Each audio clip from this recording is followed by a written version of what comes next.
wants to tell something on this? I shall put the statutory resolution moved by the Minister to vote. The question is put.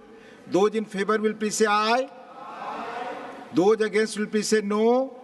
I think the ayes have it, the ayes have it, the ayes have it. The resolution is adopted. Now discussion on the working of the Ministry of Agriculture and Farmers Welfare.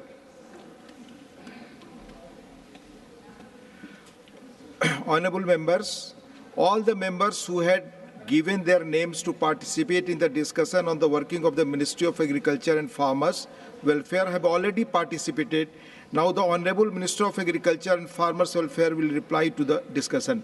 माननीय मंत्री जी।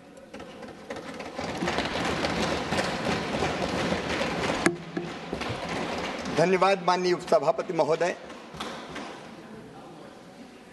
सबसे पहले तो मैं अपने देश के प्रधानमंत्री श्रीमान नरेंद्र मोदी जी का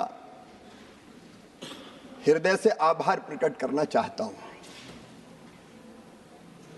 किसानों की सेवा और कृषि की सेवा का दायित्व उनके नेतृत्व में मुझे सौंपा गया है और मैं इस दायित्व को पूरे परिश्रम, ईमानदारी, जिद, जुनून और जज्बे के साथ निभाने का प्रयत्न करूंगा। माननीय उपसभापति जी, मैं माननीय सभी सदस्यों का आभारी हूं। माननीय देवेगौड़ा जी जैसे एक्स प्राइम मिनिस्टर, उन्होंने अपने विचार प्रकट किए। पक्ष के और विपक्ष के सभी माननीय सदस्यों ने अपने विचार प्रकट किए हैं। चर्चा सार गर्भित थी। मैं माननीय सदस्यों को विश्वास दिलाना चाहता हूं कि चर्चा में जो सकारात्मक सुझाव आपने दिए हैं उन पर सरकार गंभीरता के साथ विचार करेगी और उनमें से जो व्यवहारिक होंगे निश्चित तौर पर किसानों के हित में सरकार सकारात्मक कदम उठाएगी, उठाने का प्रयत्न करेगी। माननीय उपसभापति जी, भारत अत्यंत प्राचीन और महान राष्ट्र है। 5000 साल से तो ज्यादा ज्ञात इतिहास है हमारा। जब दुनिया के विकसित राष्ट्रों में सभ्यता के सूर्य का उदय नहीं हुआ था, तब हमारे यहाँ वेदों की ऋचाएं रच दी गई थी। हमारे यहाँ ऋषियों ने कहा एकम सद विप्रा बहुधा वदंती। सत्य एक है, विद्वान उसको अलग अलग तरीकों से कहते हैं। इस चर्चा को मैंने इसी रूप में लिया है कि लक्ष्य एक है, किसानों का कल्याण। तरीके अलग अलग हो सकते हैं, रास्ते अलग अलग हो सकते हैं। हम प्रयत्न करेंगे कि सारे सुझाव को समाहित करते हुए आगे बढ़ें। लेकिन माननीय उपसभापति जी, जितना हमारा राष्ट्र प्राचीन है उतनी हमारी खेती भी प्राचीन है। हजारों साल पहले से भारत में कृषि होती रही है। हमने बचपन में कई पौराणिक संदर्भ पढ़े हैं। जब ऋषि भी बच्चों को शिक्षा देते थे गुरुकुल में, तब भी उनके पास खेती होती थी और हमारे उस समय के बच्चे सीखते भी थे, पढ़ते भी थे और करते भी थे। इस कृषि को इसी भाव से लेकर हम कैसे किसानों के लिए बेहतर काम कर सकते हैं, उसका हम प्रयत्न करेंगे। माननीय उपसभापति जी, मैं तो सीधे सीधे अपनी बात कहना चाहता था, लेकिन जब चर्चा का प्रारंभ हमारे विद्वान मित्र सुरजेवाला जी ने किया तो उन्होंने थोड़ा छेड़ दिया। माननीय उपसभापति जी, हम किसी को छेड़ते नहीं है, लेकिन अगर कोई छेड़ दे तो फिर छोड़ते भी नहीं। और इसलिए मैं वहीं से आरंभ करना चाहता हूं। बेहतर होता वो आज यहां उपस्थित होते। माननीय उपसभापति जी, उनको याद भी आए तो शकुनी याद आए। शकुनी, चौपड़, चक्रव्यूह, और इन सारे शब्दों का संबंध है अधर्म से। जाकी रही भावना जैसी, प्रभु मूरत देखी सुनते ऐसी। शकुनी मतलब छल, धोखे और कपट के प्रतीक थे। चौपड़ में तो धोखे से ही हराया गया था। और चक्रव्यूह मतलब फेर वार नहीं, घेर के मारना। अब कांग्रेस को क्यों चक्रव्यूह, शकुनी, चौपड़ ये याद आते हैं? माननीय उपसभापति जी, जब महाभारत काल में हम जाते हैं तो हमें तो भगवान श्री कृष्ण याद आते हैं। यदा यदा ही धर्मस्य ग्लानिर्भवति भारत अभ्युत्थानम धर्मस्य तदात्मानं सृजाम्यहम् परित्राणाय साधूनां विनाशाय च दुष्कृताम धर्म संस्थापनार्थाय संभवामि युगे युगे। हमको तो कन्हैया याद आते हैं। जब जब धर्म की हानि होगी, अधर्म बढ़ेगा, पाप बढ़ेगा, अत्याचार अनाचार बढ़ेगा, तब तब धर्म की रक्षा और अधर्म के नाश के लिए मैं बार बार आऊंगा, ये भगवान श्री कृष्ण ने कहा था। लेकिन अनीति और अधर्म किसने किया? ठगी किसने की? माननीय उपसभापति जी, कांग्रेस के डीएनए में ही किसान विरोध है, मैं ये कहना चाहता हूं। ये आज से नहीं, प्रारंभ से ही कांग्रेस की प्राथमिकताएं गलत रही है। हमारे प्रथम प्रधानमंत्री स्वर्गीय पंडित जवाहरलाल नेहरू जी, मैं उनका आदर करता हूं, लेकिन भारतीय परंपरा खेती के बारे में उसका निर्वाह नहीं किया। रूस गए, वहां से एक मॉडल देख के आए और कहा कि रूस का मॉडल लागू करो। भारत रत्न चौधरी चरण सिंह जी ने कहा यह नहीं हो सकता, भारत की कृषि की परिस्थितियां बिल्कुल अलग है। प्राथमिकताएं गलत थी उपसभापति जी। 17 वर्ष तक उन्होंने प्रधानमंत्री जी के पद को सुशोभित किया, लेकिन तब क्या होता था? अमेरिका से PL 480 सड़ा हुआ लाल गेहूं भारत को खाने पर विवश और मजबूर होना पड़ा। माननीय उपसभापति जी, स्वर्गीय इंदिरा जी के समय, मुझे अच्छी तरह याद है, हम छोटे थे,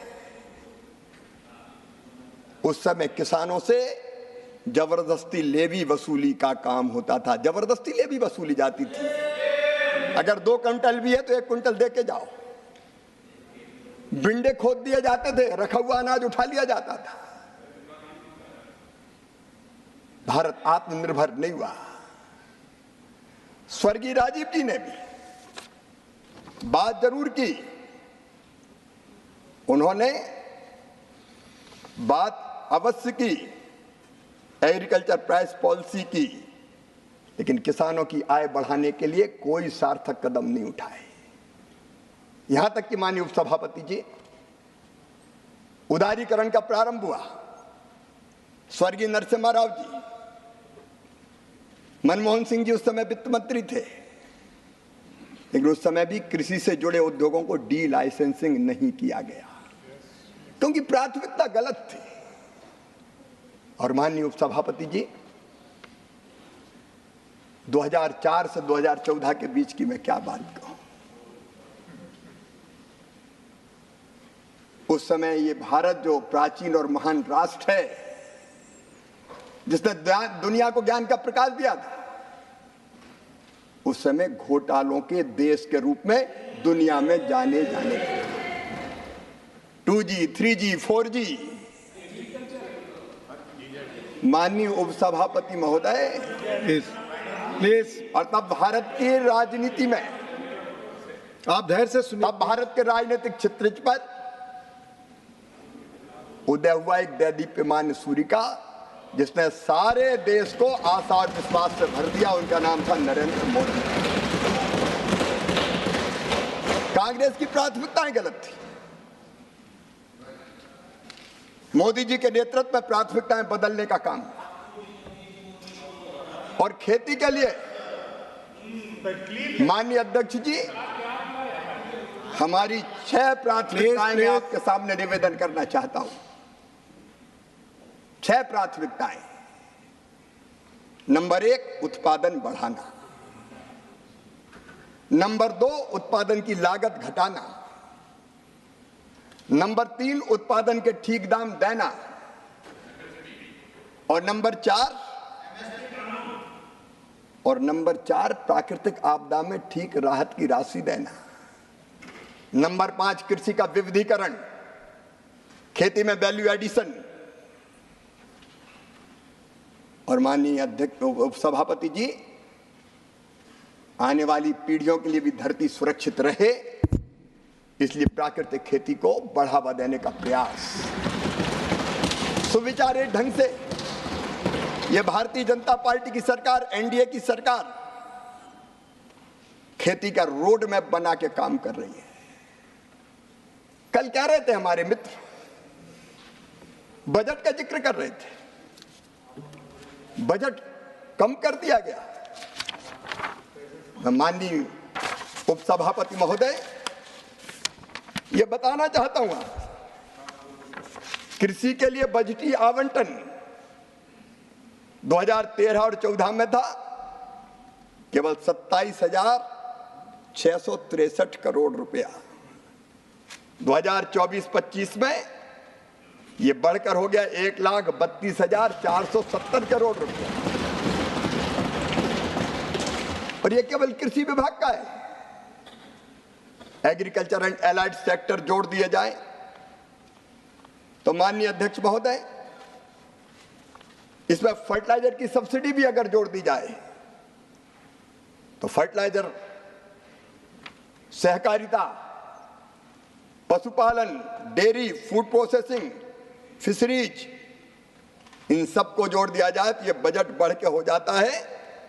ये इनका 1,32,000 तो मैंने बताया कृषि, 152 एलाइड सेक्टर और फर्टिलाइजर सब्सिडी वगैरह सब जोड़ दी जाए तो इसमें 1,75,446.55 करोड़ और जोड़ेगा। मानिए आपके समय ये डिपार्टमेंट एक थे, आप कितने देते थे?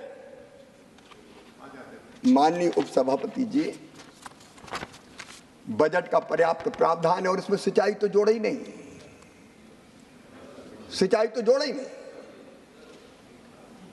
जल शक्ति मंत्रालय अलग है, वो सिंचाई के प्रबंध के काम में लगा है। उत्पादन अगर हमको बढ़ाना है तो माननीय उपसभापति जी, पहली प्राथमिकता होगी किसानों के सूखे खेतों में पानी पहुंचाने की।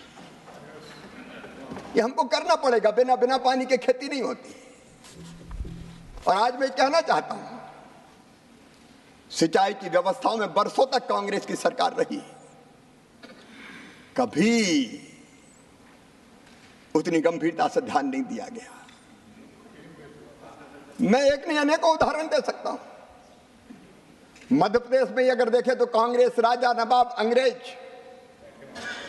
सबने मिला के सिंचाई की व्यवस्था की थी केवल 7.5 लाख हेक्टर में, और जब हमारी सरकार आई तो बढ़ा के हमने कर दी थी उसको 47.5 लाख हेक्टर, और उसको बढ़ा के 65 लाख हेक्टर पे लगातार हमारा काम चल रहा है। प्रधानमंत्री नरेंद्र अटल बिहारी वाजपेयी जी, रिवर लिंकिंग की बात उन्होंने की, और रिवर लिंकिंग के प्रोजेक्ट को अगर सबसे पहले साकार किसी ने किया तो गुजरात में जब मुख्यमंत्री थे नरेंद्र मोदी जी, तो उन्होंने किया। नर्मदा जी के पानी को कई नदियों में प्रवाहित करके उन्होंने जो नदियां समाप्त हो गई थी उनको जीवित करने का काम किया। भाजपा शासित राज्यों ने कई जगह काम किया, मध्य प्रदेश में भी। मैं जिनका बहुत आदर करता हूं, पूर्व मुख्यमंत्री रहे आदरणीय दिग्विजय सिंह जी भी यहां बैठे। जब रिवर लिंकिंग की बात आई और यह कहा गया कि क्या नर्मदा जी को क्षिप्रा जी से जोड़ा जा सकता है, तब उत्तर था उधर से कि नहीं, इम्पॉसिबल। हमने कहा संभव शब्द हमारे शब्दकोश में नहीं है, और तय किया कि नर्मदा जी के पानी को छिप्रा जी में ले जाएंगे और ले जाके दिखा देंगे। नर्मदा छिप्रा, नर्मदा जी गंभीर, नर्मदा जी पार्वती, नर्मदा जी काली सिंध, सबको जोड़ने का काम हुआ। और आज नरेंद्र मोदी जी के नेतृत्व में कैन और बेतवा को जोड़ने के प्रोजेक्ट को भी स्वीकृति दे दी गई है। 20 लाख हेक्टेयर जमीन, 20 लाख एकड़ जमीन में सिंचाई हो। सिंचाई पहली प्राथमिकता होनी चाहिए थी। बाण सागर जैसे बांध एक नहीं अनेकों बरसों तक पूरे नहीं हुए, क्योंकि खेती किसान प्राथमिकता नहीं था। आज मुझे गर्व यह कहते हुए कि प्रधानमंत्री नरेंद्र मोदी जी के नेतृत्व में प्रधानमंत्री सिंचाई योजना पर भी काम चल रहा है, और उसके साथ साथ एक नहीं अनेकों सिंचाई की योजनाएं जिस पर हम काम कर रहे हैं। सूक्ष्म सिंचाई की योजनाओं पर हमारा काम चल रहा है।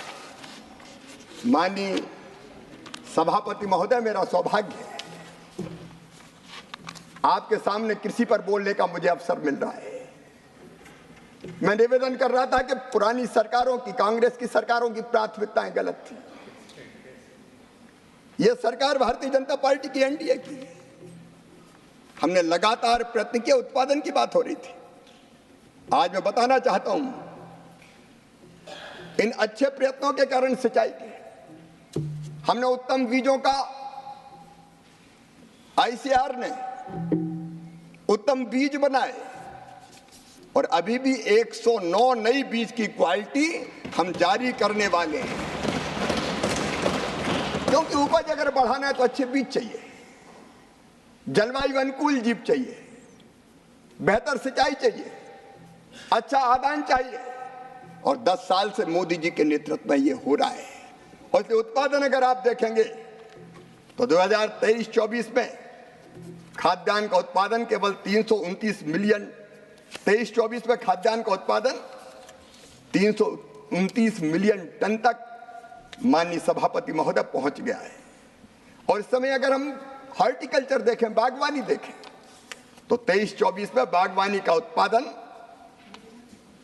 352 मिलियन टन तक पहुंच गया है।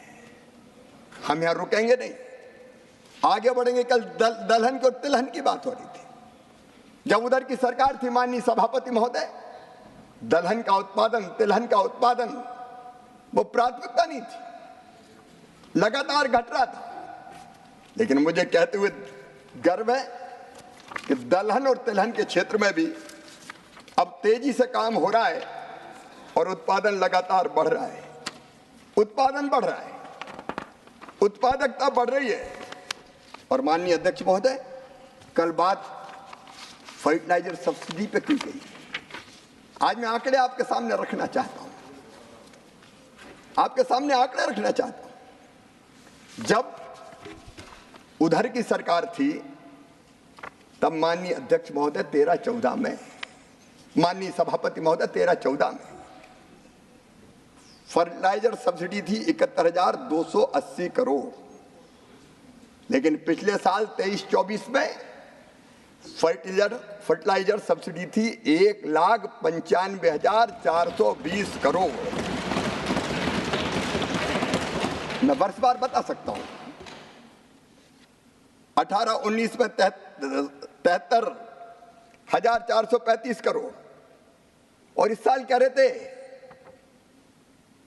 रहे थे, वर्षवार मेरे पास आंकड़े हैं कि घटा दी गई है। आज मैं कहना चाहता हूं माननीय सभापति महोदय,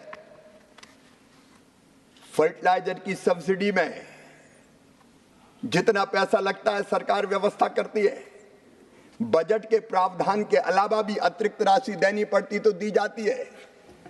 अभी अंतर्राष्ट्रीय परिस्थितियों के कारण डीएपी के जहाज घूम के आए, लंबा मार्ग तय करना पड़ा, समय ज्यादा लगा, और इसलिए कीमत बढ़ रही थी। हमने उस बढ़ी हुई कीमत का भार किसान पर नहीं डाला, और 2625 करोड़ का स्पेशल पैकेज दिया ताकि सस्ता फर्टिलाइजर किसान को मिलता रहे। आज आपके माध्यम से माननीय सभापति जी मैं बताना चाहता हूं, यूरिया के एक बैग पर हमारे विद्वान मित्र अभी संजय जी बैठे, वो बात कर रहे थे कि मात्रा कम हो गई है, कम हो गई है। माननीय सभापति जी, यूरिया के एक बैग पर 45 किलोग्राम का, 50 से 45 हुआ है, लेकिन लागत भी कम कर दी। अब 45 किलोग्राम पर सरकार सब्सिडी देती है 2100 रुपया, ये मोदी जी की सरकार देती है। किसानों के लिए केवल 266 रुपया में मिलता है। 2366 रुपए का यूरिया किसान को 266 रुपया में देती है ये मोदी जी की सरकार, भारतीय जनता पार्टी की सरकार। माननीय सभापति जी, डीएपी का एक बैग 50 किलोग्राम का सरकार सब्सिडी देती है 1083 रुपया, कुल कीमत पड़ती है 2433 रुपया, लेकिन किसान को मिलता है 1350 में। हमने इस कीमत को कभी बढ़ने नहीं दिया। सस्ता खाद मिले, किसान फायदे की खेती कर पाए, इसके लिए एक नहीं अनेकों कदम उठाए गए। और माननीय अध्यक्ष, माननीय सभापति महोदय, मैं आपके माध्यम से आश्वस्त करना चाहता हूं, देश के करोड़ों किसान भाइयों और बहनों को यह सस्ता खाद मोदी जी की भारतीय जनता पार्टी की सरकार देती रहेगी। मैं पानी की बात कर रहा था, पर ड्रॉप मोर क्रॉप, प्रधानमंत्री जी ने मंत्र दिया। पानी की कमी पर कई माननीय सदस्यों ने चिंता जाहिर की थी। अंडरग्राउंड वाटर नीचे जा रहा है, कई जगह सूखे का संकट है, इसलिए पानी की एक एक बूंद हमें बचानी पड़ेगी और इसलिए सूक्ष्म सिंचाई योजना लाई गई। ड्रिप के माध्यम से, स्प्रिंकलर के माध्यम से, प्रेशराइज पाइप के माध्यम से नहर में बहता हुआ पानी सीपेज भी होता है, बाष्पीकरण भी हो जाता है, लेकिन सूक्ष्म सिंचाई योजना ऐसी है जिससे एक एक बूंद पानी सीधे किसान के खेत में पहुंचता है, किसान के खेत में जाता है। पिछली सरकार को पानी का महत्व नहीं मालूम था। माननीय सभापति जी, अब सूक्ष्म सिंचाई योजना में अगर आप देखेंगे तो इस सरकार ने 23-24 तक 14-15 से 21,312 करोड़ रुपया खर्चा किए हैं और हमने तेजी से क्षेत्रफल को बढ़ाने का काम किया है। माननीय सभापति जी, कल कृषि के मशीनीकरण की बात हुई। चाय बयान करते, चना 3100 आप खरीदते थे, हम खरीदते 5,440। मसूर आप खरीदते थे 2,950, हम खरीदते 6,425। तुअर आप 4,300 खरीदते थे, हम खरीदते 7,550। उड़द आप 4,300 खरीदते थे, हम खरीदते 7,400। एक एक फसल के रेट। और एक बात मैं और कहना चाहता हूं, आपके माध्यम से देश के किसानों से, दलहन में देश को आत्मनिर्भर बनाना है, आयात पर निर्भरता समाप्त करना है। और इसलिए सरकार ने फैसला किया कि अरहर हो, मसूर हो, उड़द हो, जितनी किसान पैदा करेंगे पोर्टल पर रजिस्ट्रेशन करवाए, पूरी की पूरी खरीदी जाएगी। एमएसपी पर पूरी की पूरी खरीदी। कल बात कही जा रही थी, विद्वान मित्र सुरजेवाला जी, वो नहीं है माननीय सभापति जी, मेरा तो सब्जेक्ट ही खत्म हो गया, बोल के चले जाते हैं। वो कह रहे थे कि पैदा इतना हुआ खरीदी इतनी, पैदा इतना हुआ खरीदी इतनी। एमएसपी काहे के लिए होती सभापति जी? अगर किसान को एमएसपी के नीचे दाम मिले तो वो एमएसपी पे बेचेगा, अगर फसल के ठीक दाम मिले तो एमएसपी पे बेचने नहीं आएगा। अब जानते हैं माननीय सभापति महोदय, मध्य प्रदेश में सरबती गेहूं पैदा होता है। सरबती गेहूं के रेट है 4,000 5,000 रुपया क्विंटल। क्या वो भी एमएसपी पे बिकवाना चाहते हैं? हरियाणा में, पंजाब में, मध्य प्रदेश में बासमती राइस होता है, अच्छे दाम मिलते हैं। कनाडा, अमेरिका, आज भारत का बासमती राइस धूम मचा रहा है। 40,000 करोड़ रुपए का हमने निर्यात किया माननीय सभापति। अच्छे दाम मिलेंगे तो जबरन बेचने आए, तुम तो एमएसपी पे ही खरीदो। दालों के कई बार अच्छे दाम मिलते हैं, और जब अच्छे दाम मिलेंगे तो एमएसपी पे खरीद कैसे होगा? और सब किसान पूरा बेचते नहीं है। अब उनको पता ही नहीं है कि अपने खाने के लिए भी रखते हैं। गांव में कई बार परंपरा है कि किसान कृषि मजदूरों को पैसे नहीं देते, अनाज ही देते हैं। अब उन्हें आंकड़े पढ़ दिए। अब मुझे पता नहीं खेती से मतलब है कि नहीं है। माननीय मंत्री जी, सभी को यह जानने की बहुत आवश्यकता है। अक्सर हम मुद्दा उठाते हैं कि एमएसपी पर कितना खरीद हो रहा है। एमएसपी पर कम खरीद का मतलब किसान की स्थिति ठीक है और उसको कीमत कहीं और मिल रही है।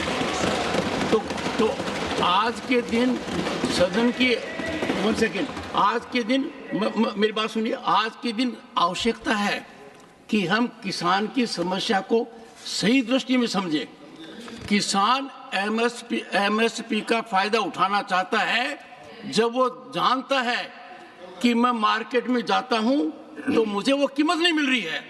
तो ये जो आर्ग्यूमेंट हुआ, मुझे भी बड़ी आहत हुआ इस बात को लेकर, और तब मुझे व्यवस्था में कहना पड़ा कि किसान का क्या समझने की आवश्यकता है। एमएसपी का मतलब किसान के पास मार्केट में कीमत उपलब्ध नहीं है, इसलिए व्यवस्था में किसान को एमएसपी पर बेचना पड़ेगा। अच्छी व्यवस्था यह है कि किसान को वाजिब दाम मार्केट के हिसाब से मिले, और मार्केट जब उसको सपोर्ट नहीं करता है तो एमएसपी आती है। तो एमएसपी में खरीद कम होती है, इसका संकेत है कि किसान की हालत ठीक है। पर एमएसपी का निर्धारण एक लगातार ऊपर चढ़ना चाहिए, और उसकी ओर आप कार्यरत रहेंगे, मैं मानकर चलता हूं। वो बढ़ना चाहिए, क्योंकि आप एमएसपी तय करेंगे तो मार्केट फोर्सेस भी कंट्रोल होंगी। धन्यवाद माननीय सभापति जी। सरकार इस पर निरंतर ध्यान रख के काम करेगी, क्योंकि किसान हमारे लिए केवल इंसान नहीं है, अन्नदाता मतलब जीवन दाता। भारतीय अर्थव्यवस्था की कृषि रीढ़ है और किसान उसके प्राण हैं। हमारे लिए माननीय सभापति जी किसान वोट बैंक नहीं है, हमारे लिए तो किसान भगवान है। किसान की सेवा हमारे लिए भगवान की पूजा है, और वो मानकर ही हम आगे व्यवहार करेंगे। लेकिन बावजूद इसके माननीय सभापति महोदय, धान की खरीदी हो या गेहूं की खरीद हो, जब जब आवश्यकता हुई सरकार ने पर्याप्त तो खरीदी है। धान की खरीद हमारे 15-16 से लेके 23-24 तक, ये 15-16 में 78 लाख 31,000 किसानों से हुई थी। मेरे पास आंकड़े, मैं एक एक आंकड़ा रख सकता हूं। तत्कालीन सरकार से जब जरूरत पड़ी, कई गुना ज्यादा अगर खरीद की तो मोदी जी की सरकार ने की, भारतीय जनता पार्टी की सरकार ने की। मैं एक एक आंकड़े नहीं रखना चाहता, सदन का समय नहीं लेना चाहता, लेकिन माननीय सभापति जी, अगर आप देखेंगे, आप तो खरीदते ही नहीं थे। दलहन 2004-05 से 13-14 तक कितना खरीदा गया? दलहन खरीदा गया केवल 6,29,000 मीट्रिक टन। लेकिन यह सरकार है जिसने 14-15 से 23-24 तक 1,70,00,000 मीट्रिक टन दलहन खरीदा। जब किसान को जरूरत पड़ी, हम पीछे नहीं हटे। हम ना तो पीछे हटे और ना किसान कल्याण में पीछे हटेंगे। माननीय सभापति जी, आज मैं आपके माध्यम से आश्वस्त करना चाहता हूं, ये सरकार किसानों को निरंतर समर्थन देना जारी रखेगी, मूल्य ठीक मिले, इसके लिए मोदी सरकार प्रतिबद्ध है, संकल्पबद्ध है। माननीय सभापति जी, क्रेडिट की, कर्ज की बात हो रही थी। मैं अभी बात कर रहा था प्रारंभ में, सकनी, चौपड़, ठगी, ये कर्ज की बात करते हैं अपने घोषणा पत्रों में, केंद्र के और राज्य के। एक बार नहीं, अनेकों बार का। जैसे ही हम सरकार में आएंगे सारे कर्जे माफ कर दिए जाएंगे। मध्य प्रदेश, छत्तीसगढ़, राजस्थान, इनके नेता गए थे, सभाओं में गिनती गिनते थे, 2 लाख तक के कर्जे माफ 10 दिन के अंदर, और बोलते थे 1 2 3 4 5 6 7 8 9 10 दिन में कर्जा माफ, नहीं तो 11वें दिन मुख्यमंत्री हटा दिया जाएगा। लोगों ने एक बार जिता दिया 18 में, इंतजार करते रहे। 10 दिन हो गए, 1 महीना हो गया, 1 साल हो गया, कर्जा माफ नहीं हुआ, तो 1.25 साल में फिर से कांग्रेस की सरकार ही चली गई मध्य प्रदेश में।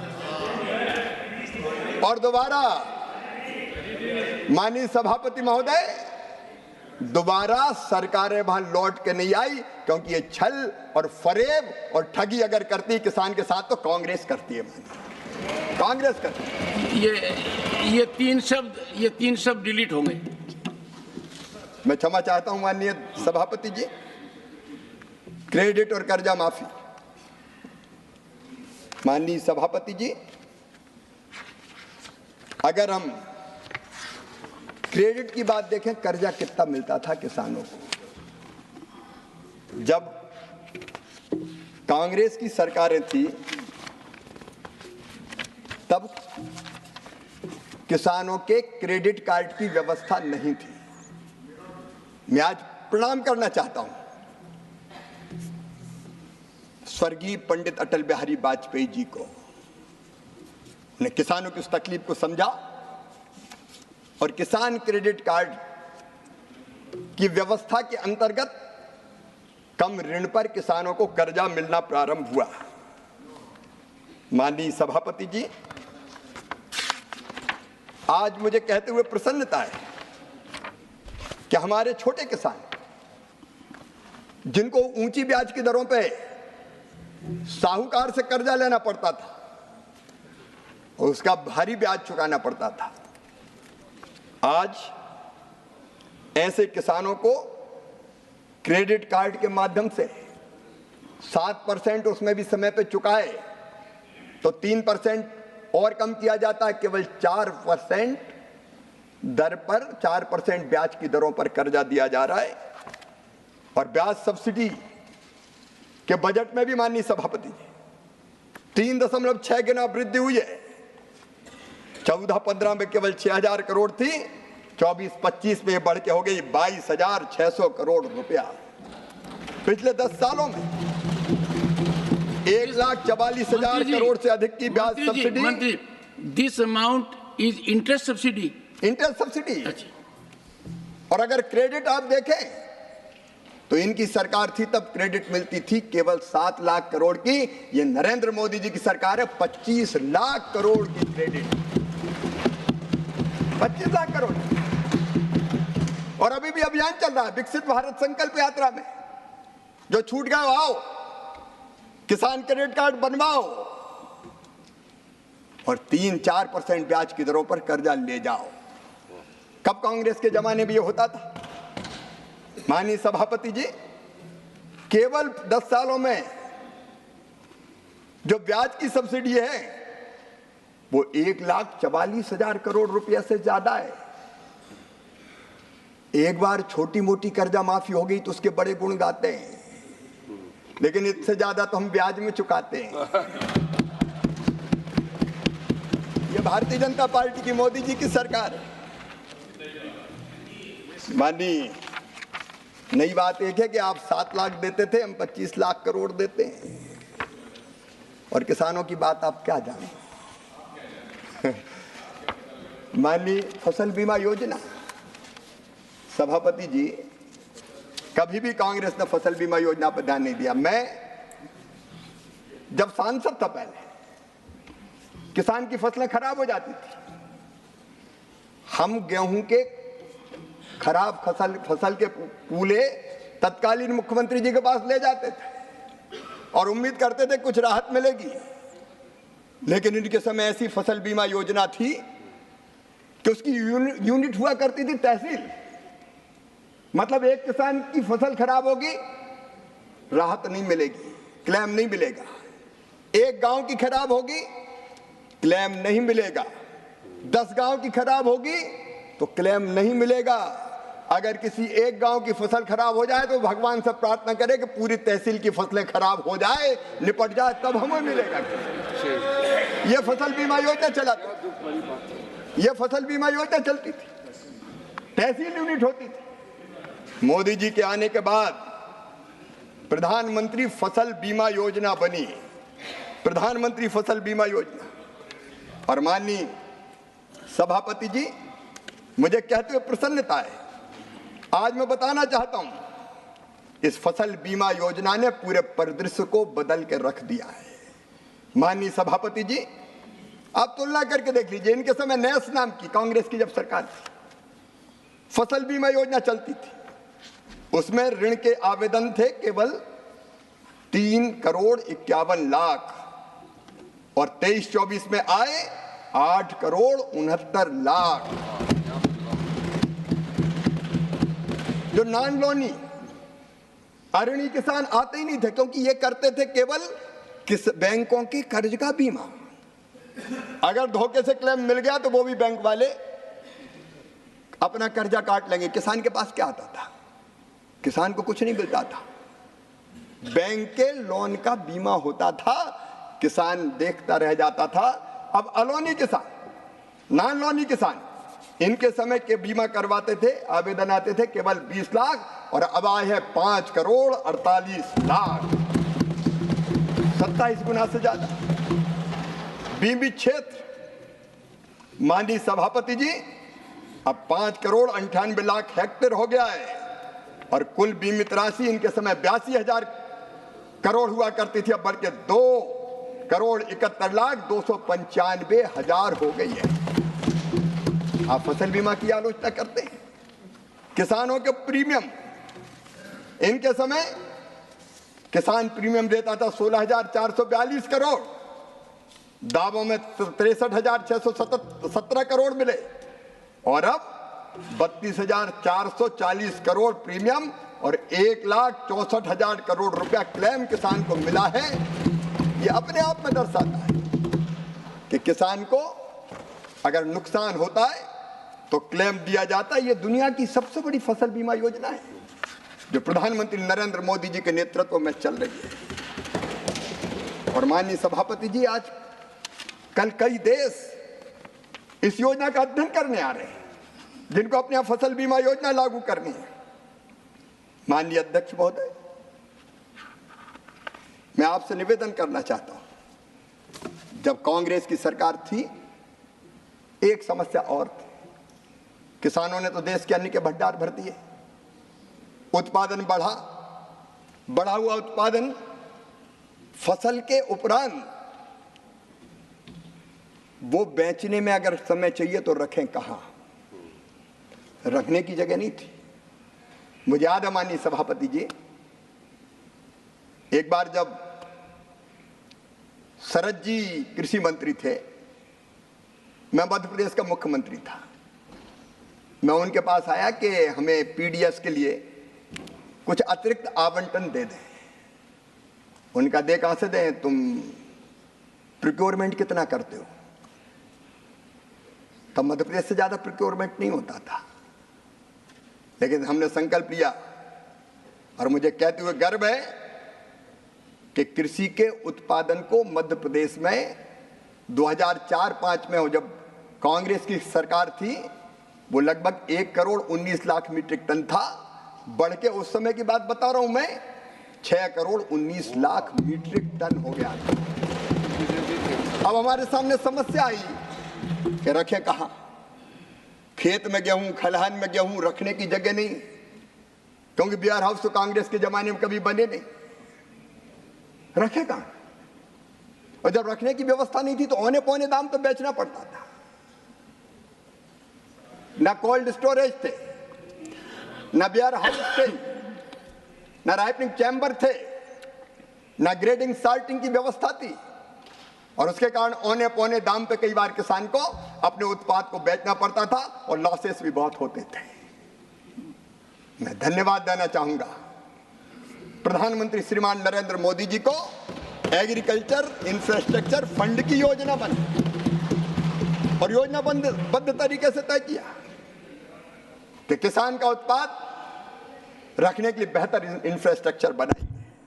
और मुझे कहते हुए प्रसन्नता है माननीय सभापति जी कि बढ़ते हुए भंडारण को बढ़ते हुए उत्पादन को देखते हुए इस एग्रीकल्चर इंफ्रा फंड, कल कह रहे थे सुरजेवाला जी, इतना प्रावधान था, इतना ही हुआ।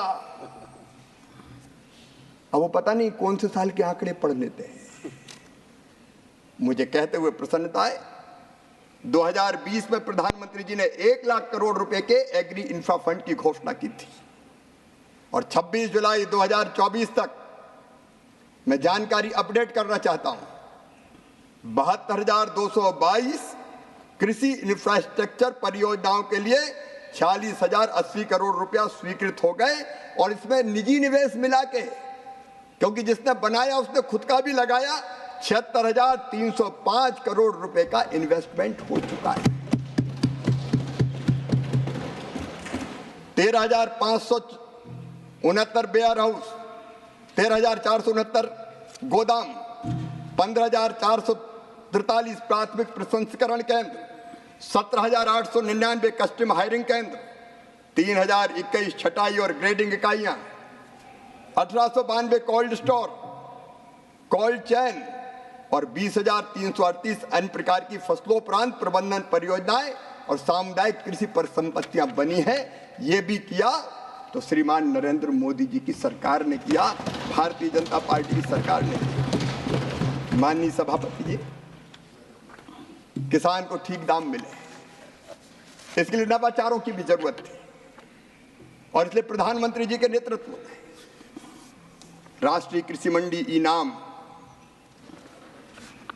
इस व्यवस्था को बनाया गया। एक Akhil Bharatiya electronic trading portal है ये इनाम, जो एग्रीकल्चर जिन्स के लिए पंजीकृत राष्ट्रीय बाजार के लिए एक वर्चुअल प्लेटफॉर्म के माध्यम से रियल एपीएमसी के नेटवर्क को तैयार करने का प्रयास करता है। 23 राज्यों, बताते हुए प्रसन्नता है, 23 राज्यों और 4 केंद्रों में 1389 मंडियों को इनाम जारी किया गया है। 28 जुलाई 2024 तक इनाम पोर्टल पर 1,77,00,000 किसान और 2,65,000 व्यापारी पंजीकृत हो गए। इनाम प्लेटफॉर्म पर कुल 10,03,000 टन अनाज और इसके अलावा बांस, पान, नारियल, नींबू, मिठाई सामूहिक रूप से लगभग 3.63 लाख करोड़ रुपए का व्यापार दर्ज किया गया है। अगर दूसरी मंडी में कहीं अच्छे दाम मिल रहे हैं तो किसान के पास कोई व्यवस्था नहीं थी कि वो बेहतर दाम पर बेच सके। इनाम के कारण अब ये धीरे धीरे संभव हो चला है और इससे किसान को बहुत लाभ हुआ है। माननीय सभापति जी, हम जानते हैं कि हमारे यहाँ खेत की जोत का आकार छोटा है। 85% किसान हमारे लघु हैं, सीमांत हैं। उनके पास खेती में लगाने को ज्यादा पैसा नहीं होता। अगर खाद खरीदना, बीज खरीदना इंडिविजुअल जाता है तो ज्यादा समय लगता है, पैसा लगता है। अगर उत्पादन हो गया, अकेले को बेचना उतना हुआ ही नहीं तो ट्रांसपोर्टेशन में खर्चा लग जाता है। और इसलिए जरूरत थी कि कोई ऐसी व्यवस्था बनाई जाए जहाँ छोटे छोटे किसान एक होके अपना समूह बनाएं, सामूहिक रूप से आदान खरीदें, अपने उत्पादन को सामूहिक रूप से बेचें और अगर जरूरत पड़े तो प्रसंस्करण के काम में भी उतर जाएं। पहले व्यवस्था नहीं थी, लेकिन एफपीओज की व्यवस्था को भी खड़ा किया तो प्रधानमंत्री नरेंद्र मोदी जी के नेतृत्व में ये एनडीए और भारतीय जनता पार्टी की सरकार ने आज 8,875 एफपीओज पूरे देश में काम कर रहे हैं। कहा आपने भी था कि हम ऐसे आयात और निर्यात की नीति बनाएंगे, उत्पादक समूह कंपनियों की आय वृद्धि में सहायता करेगी। लेकिन इनको तो किसान चुनाव के समय याद आता है, बाकी भूल जाते हैं। वोट बैंक नहीं माननीय सभापति जी, इंसान है। कांग्रेस की प्राथमिकता कभी किसान नहीं रहे, हमने इंसान मान के काम किया है। और इसलिए माननीय सभापति महोदय, इन एफपीओज के माध्यम से माननीय मंत्री जी, we have today about 4.5 minutes. Would you like to conclude today or? माननीय सभापति जी, मेरी विनम्रता पूर्वक प्रार्थना है कि देश के किसान और कृषि की जिम्मेदारी मुझे मिली है, तो कुछ बुनियादी चीजें मैं सदन के माध्यम से रखना चाहता हूं। तो मुझे आप अनुमति देंगे? अगले दिन भी आप बोलने का कहेंगे तो मैं रख नहीं, ये निर्णय आप कीजिए जी। जब तक खत्म नहीं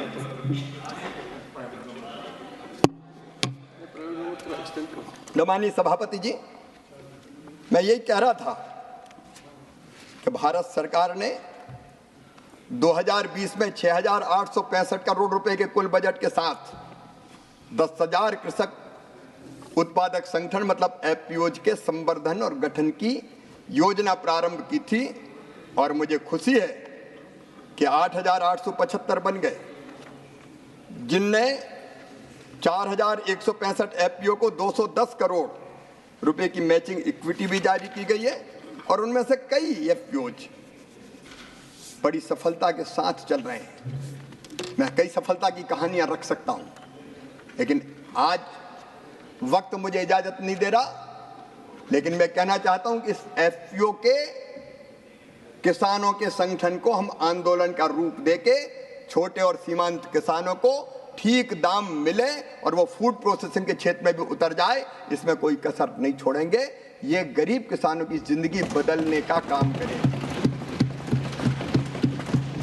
कभी ये नवाचार नहीं हुए, इसके पहले कभी नवाचार नहीं हुए। माननीय सभापति जी, मैंने कहा था उत्पादन की लागत घटाना है। एक नहीं अनेकों प्रयास उसके लिए किए गए, एक नहीं अनेकों प्रयास मोदी जी के नेतृत्व में। आप केवल कहते रहे, मैं कांग्रेस के घोषणा पत्र उठा के बता सकता हूं। कई बार कहा हम कुछ प्रत्यक्ष सहायता 2004 में कहा, 2009 में कहा हम प्रत्यक्ष सहायता कुछ किसान को देने की योजना पर गंभीरता से विचार कर रहे हैं। आपने कभी डायरेक्ट एक पैसा नहीं दिया। मुझे आज कहते हुए खुशी है, छोटे छोटे किसान, लघु सीमांत, कई बार खाद के लिए पैसे की जरूरत पड़ती, कई बार बीज के लिए पैसे की जरूरत पड़ती, तो उनको जाना पड़ता है सूद पर पैसा देने वालों के पास। लेकिन इस तकलीफ को भी कभी कांग्रेस ने नहीं पहचाना, क्योंकि किसान कांग्रेस की प्राथमिकता नहीं रहे। पहचाना तो नरेंद्र मोदी जी ने पहचाना, मानिए नरेंद्र मोदी जी ने। और इसलिए प्रधानमंत्री किसान सम्मान निधि ये वास्तव में किसानों का सम्मान था, उनके भाव का सम्मान था। वो टिक सके कृषि और खेती के काम में, इसलिए इस योजना को बनाया गया।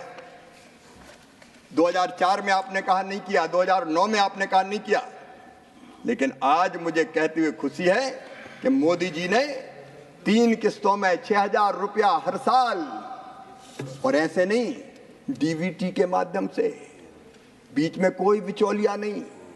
एक प्रधानमंत्री जी इस देश में हुए थे जो कहते थे 1 रुपया देते हैं 15 पैसा पहुंचता है, लेकिन मोदी जी ने कह दिया ना खाऊंगा ना खाने दूंगा। इसलिए एक डालते हैं तो सीधा 1 रुपया ही पहुंचता है। Thank you honourable minister, thank you, thank you, thank you. माननीय सभापति महोदय, 3 किस्तों में जब 2-2 हजार रुपया गरीब किसान के पास पहुंचता है तो वो अपनी तात्कालिक आवश्यकताओं की पूर्ति करता है और ये पैसा उसके लिए वरदान बन जाता है। मुझे कहते हुए खुशी है कि इस योजना से 3,24,000 करोड़ रुपया इस योजना के अंतर्गत अब तक किसान के खाते में डाला जाता है। Leader of the House. Leader of the House. I think the private member bill we have to take. So I would request the minister that he may continue on Monday, so that he. So the honorable minister will continue on Monday